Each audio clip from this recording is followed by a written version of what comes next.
if I say living funerals or pre-funeral or living wake, does it give you an idea of what I'm talking about?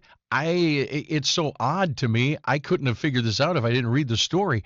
What is happening? It's a trend where people will throw themselves they're still alive and they will throw a funeral with a coffin and everything and have their family and friends show up. Why? Joining us now is this guy. I've wanted to talk to him for a while. He owns a thing called I Made the Arrangements. It helps make your actual funeral arrangements, planning it, which we've said pre-funeral is important. You should do that. Don't put that on your family when they're grieving. I have a lot of ideas on that, but Paul Freed is with us. Hey, Paul, how are you? Hey, Mike. Good morning. How you doing? I'm living. I'm breathing. What the heck is this? Okay, explain to me. And I'm not taking away from anyone, but what is this trend? Are these young people doing this mostly, having a funeral before they die? So it's certainly, certainly the younger generations. When I say younger generations, I'm talking about younger than baby boomers, right? The baby boomers are still the mindset of their parents in that, don't ever discuss this. Don't talk about this. We don't want to know about it. We don't want to hear about it, right? Maybe if we don't talk about it, maybe it'll pass us over, right? When in fact, of course, it doesn't. But listening to your intro, and you said, this is what people are doing. Why? It's like, and it kind of made me chuckle, even just listening to you say it. What we are, what most would consider a death-denying culture. Right. And for me, I've always viewed end of life as, or a funeral as a life cycle event. Yeah. And you're not getting out of the trip. And look at other life cycle events. I mean, we'll take a wedding, for example. People will spend 2 years planning their wedding when, in fact, statistically in this country, that wedding will last 8 years. Right? I hate to break the news to anybody, but that's what it is. I liked it so much I did it twice.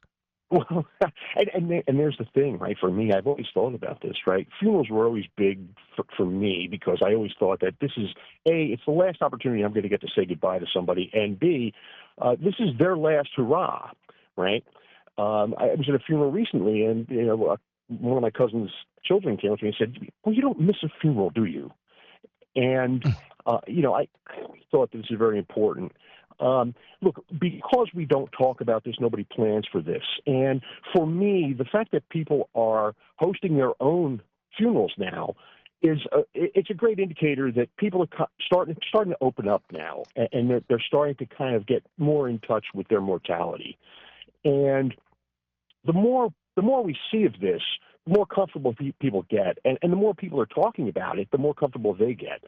I set out about 2 years ago to create a platform and make all of their end-of-life arrangements. And, what started out as just kind of mapping out the funeral itself, right? And just the logistics of the event. Do you want to be buried? Do you want to be cremated? Things like that. And it's a fill-in-the-blank, check-the-box document. And when you're done, the system will email you back a hard copy. You can share this with your family because when we don't talk about this and there's no plan in place, what's left behind is chaos. Yeah. And everybody can relate to this. So now when you think about, now we're just talking about logistics, right? Like, okay, what type of casket did Dad want? Now throw the finances in, right? Oh, yeah, it gets expensive. Right. But now you think about a will, right? And because we are this death-denying culture, 24% of Americans have a will. And this is an alarming statistic. And what I'd love your listeners to understand is that, listen, by having no plan, you will leave behind mayhem. There is no doubt about it. And you will leave behind fighting and feuding. And please know that your state has a will for you, right? And trust me, they don't care what happens to your house, what happens to your money. And, now it goes into probate, and your loved ones are going to be left trying to fight the state for what's rightfully theirs. It's ugly. Yeah. Any plan is better than no plan. So, when we talk about these people that are hosting their own funerals, again, for me, so encouraging that people are opening up now more about this. And it is the younger generation. If you start Googling around, Mike, you'll be amazed at some of the influencers that are out there and their followers. No, I totally get it. I think it's, but to have an influencer, I guess what I don't understand is end of life. I'm a Catholic, all right. I'm a convert actually, and not just a Catholic, old school Latin Mass traditional Catholic. There is a rite, a sacrament that's done, and a certain way a funeral has to be done, and it's when you're gone. To have a pre-funeral, isn't that just a party and a cookout? I mean, isn't it just who's bringing the potato salad? Well, and perhaps a little insecurity, right? Hey, I want to hear what people are going to say about me. Right, it's more of an ego trip.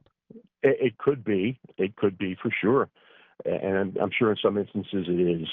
But there are a lot of people that they're so into planning this that they'll take it one step further and do it while they're alive.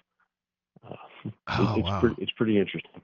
But a plan, you got. I encourage everybody get a plan. I like your thing. I made thearrangements.com. Pretty cut and dried, and that it across any state because there's different rules, different places.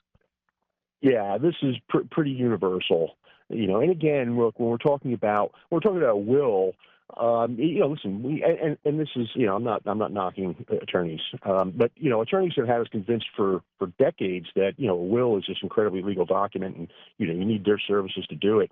When in fact, listen, if you can pencil it on a napkin if it's signed, witnessed, notarized, and filed properly, it's a valid will. And again, any plan is better than no plan. And start small. Just jot down a couple of things, right? Yeah. And ease into this. The beauty of our site is that you can do this in the comfort of your own home, and you can sit there in the privacy of your room, and you can just kind of walk through some of the stuff. And there's a lot of good information when it comes to end-of-life planning. So I would encourage people to check the site out, or listen. Any plan is better than no plan. I grew up in a small rural town, 4,000 people. Everybody knew everybody. We even knew the local funeral director guy who was also the coroner, and I went to school with his kids. And we used to joke around. My dad would joke around. He'd go like, yeah, Harlan Law's going to see me naked someday. Yeah, I'm going to be laying there. I mean, Dad was, well. But the thing is even if you don't have to be rich to have a will. A lot of people think, oh, well, I haven't got anything. What am I going to be willing? If you sit down and start thinking about stuff you have, stuff that's been handed down to you, you have things, don't you? That's right. Absolutely. So I bumped into a woman I hadn't seen in about 2 years. She worked at a bank that I used to do some banking at, and she had said she had to move back because her dad passed away and he didn't have a will. He was a blue collar guy. He owned some real estate. Wasn't an elaborate estate, but there was plenty there. Because he didn't have a will, the estate got dragged into probate, and she had to come back to navigate her family through all this. And she said it was just hell. And she's still in the middle of it.